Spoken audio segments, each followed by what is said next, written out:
Hey guys, how's it going? I'm back with another video, and today I'm going to be doing a classic metal album review.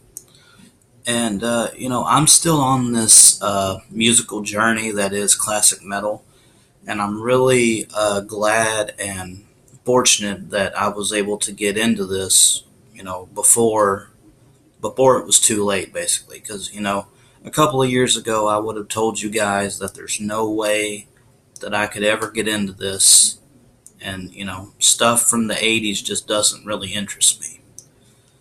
But my, how a couple of years have changed, and my music interests have changed, thankfully, and I'm very happy that um, this journey has taken me where it's taken me, and I know I still have a ways to go.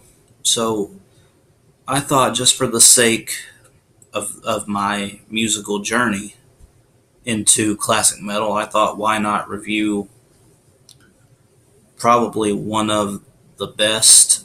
I've heard people say this is one of the best classic metal albums from this band, and that band is Megadeth, and the album is Peace Sells, But Who's Buying?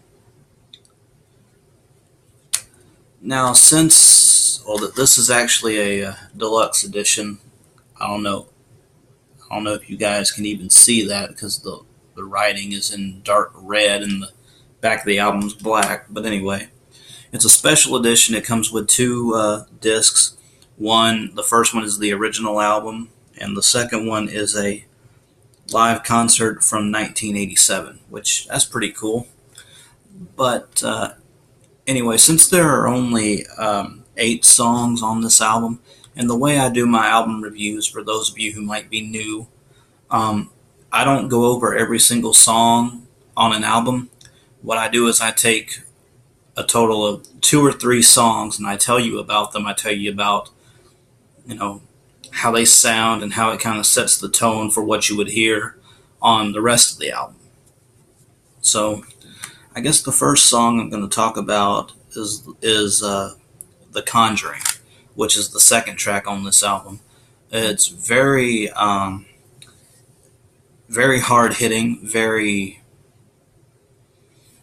gruff, very gritty, very in your face, and pretty much anything that you would expect from classic metal back in the 80s.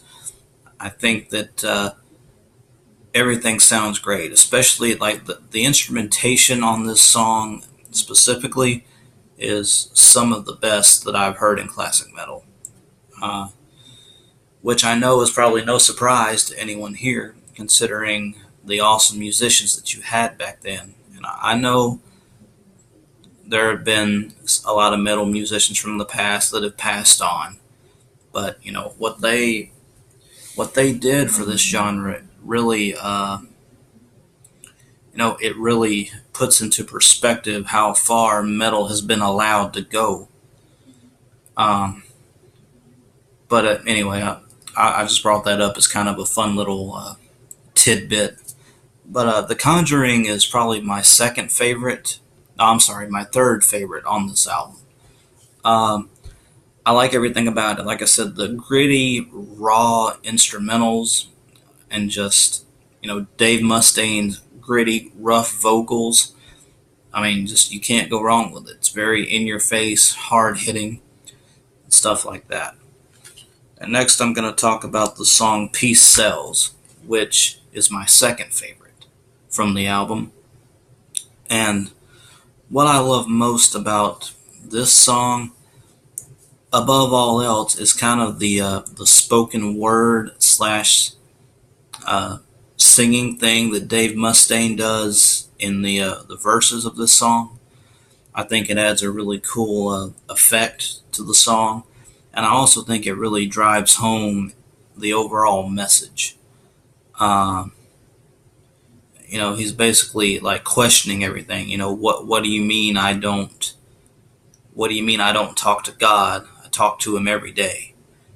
He's just bringing up what if. People keep asking what if, what if, what if, what if, and he's basically giving them the answer for all those questions.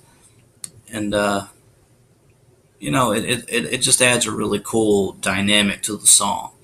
Definitely one of the best songs on this album. And now for the third and final song that I'm going to talk about. Uh, Not only is this my favorite song from this album, but I would actually have to go on record and say that so far, I'm not saying this might change, but so far, this is probably my favorite Megadeth song of all time right now. And that is the track Good Morning Black Friday. Now, the first time I heard this song, and I mean the very first time I heard it, I was absolutely blown away by every aspect of this song. The slow building instrumentation, uh, Dave Mustaine's amazing vocal performance, just, the drums, the bass, everything about this song. It just blew me away, and I think that the music fits so well with the song, and it just goes to show what great musicians you had back then. And I'm talking about them as if they're dead. I don't even know if there's any member of Megadeth that has passed on, and if there have been, then I apologize for not knowing my history that well. But yeah, Good Morning Black Friday is definitely my favorite song off of this album, and my favorite Megadeth song of all time this far. Like I said, that might change. And this Peace Sells, But Who's Buying is probably my second favorite Megadeth album right now. But yeah, I'm not going to take up too much time here.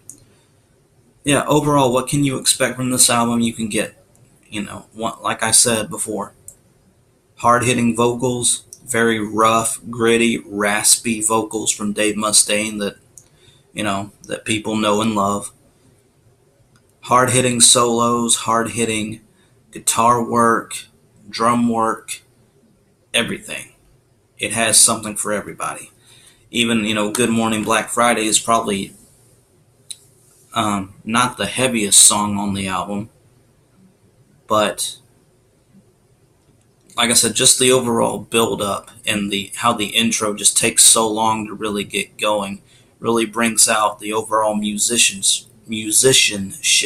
I think I said that right, of the band members, and they do a really, really fantastic job. Yeah, overall, I would give Peace Sells, But Who's Buying by Megadeth, I would give it a solid 9 out of 10. So, yeah. I don't really have, there's not a bad song on this album. Of course, there are songs that I like more than others, as with any album. But, yeah, a solid 9. I'd even go as far as to say a 9.5 out of 10 for me. But, yeah, guys, I guess that's going to wrap it up. I want to hear what you guys have to say. Do you guys enjoy this album?